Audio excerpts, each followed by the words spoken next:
Hello everyone, ನಾನಿವತ್ತು ತಿಂಡಿ ತಿನ್ಕೊಂಡು ಹೊರಟಿರೋದೆ ಮೇಲುಕೋಟೆಗೆ. ಟ್ರೈನಲ್ಲಂತೂ ಬರೀ ಜೆಂಟ್ಸೇ ಇದ್ದರು. ಯಾವಾಗ ನಾನು ಮಂಡ್ಯ ಇಳಿದ್ಬಿಡ್ತೀನೋ ಅನಿಸ್ಬಿಟ್ಟಿತ್ತು. ಇಳಿದ ತಕ್ಷಣ ಫಸ್ಟ್ ಹೋಗಿ ಕಾಫಿ ಕುಡ್ಕೊಂಡು ಅಲ್ಲಿಂದ ನಾವು ಹೊರಟಿರೋದೆ ಮೇಲುಕೋಟೆಗೆ. ಹೋಗೋ ಕಡೆಯಿಂದ ಒಂದು ಕಡೆ ಮಳೆ, ಒಂದು ಕಡೆ ಬಿಸಿಲು. ನನಗಂತೂ ಸಾಕಾಗಿ ಹೋಗ್ಬಿಟ್ಟಿತ್ತು. ಯಾವಾಗ ಇಳಿದ್ಬಿಡ್ತೀನೋ ಮೇಲುಕೋಟೆಗೆ, ಯಾವಾಗ ರೀಚ್ ಆಗ್ತೀನೋ ಅನಿಸ್ಬಿಟ್ಟಿತ್ತು. ಅಂತೂ ಇಂತೂ 4 ಗಂಟೆಗೆ ಹೋಗಿ ರೀಚ್ ಆಗಿದ್ದೀವಿ.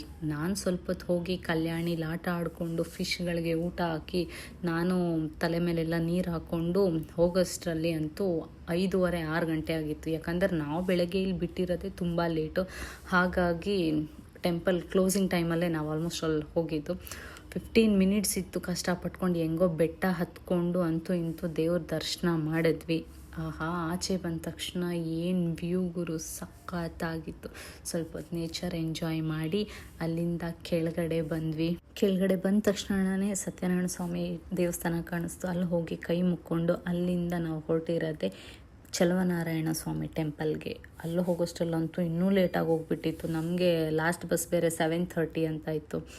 ಸೊ ದರ್ಶನ ಆಗುತ್ತಾ ಇಲ್ವಾ ಅಂದ್ಕೊಂಡಿದ್ವಿ. ಅಂತೂ ಇಂತೂ ದರ್ಶನ ಆಯಿತು. ಅಲ್ಲಿಂದ ಸ್ವಲ್ಪ ಹೊತ್ತು ವಿಡಿಯೋ ಎಲ್ಲ ಮಾಡಿಕೊಂಡು ಅಲ್ಲಿಂದ ಹೋಗಿಬಿಟ್ಟು ಯಾವುದೋ ಸುಬ್ಬಣ್ಣ ಮೆಸ್ ಅಂತೆ ಮೇಲುಕೋಟೆಯಲ್ಲಿ ಪುಳಿಯೋಗರೆ ಇಲ್ಲೇ ಸಿಕ್ಕಾಪಟ್ಟೆ ಫೇಮಸ್ಸು. ಎಷ್ಟೋ ವರ್ಷಗಟ್ಟಲೆಯಿಂದ ಇಲ್ಲಿದೆಯಂತೆ. ಸೊ ಹಾಗಾಗಿ ಅಲ್ಲಿ ತಿನ್ಕೊಂಡು ಅಲ್ಲಿಂದ ನಾವು ಅಲ್ಲಿಂದ ಮಂಡ್ಯಕ್ಕೆ ಬರೋಷ್ಟರಲ್ಲೇ 9:30 ಆಗಿ ಹೋಗಿತ್ತು. ಮಂಡ್ಯದಿಂದ ಬ್ಯಾಂಗ್ಳೂರು ಬರೋಷ್ಟರಲ್ಲಂತೂ 11:30 ಆಗಿ ಹೋಗ್ಬಿಟ್ಟು ನನಗೆ ಸಿಕ್ಕಾಪಟ್ಟೆ ಸುಸ್ತಾಗಿ ಹೋಗ್ಬಿಟ್ಟಿತ್ತು.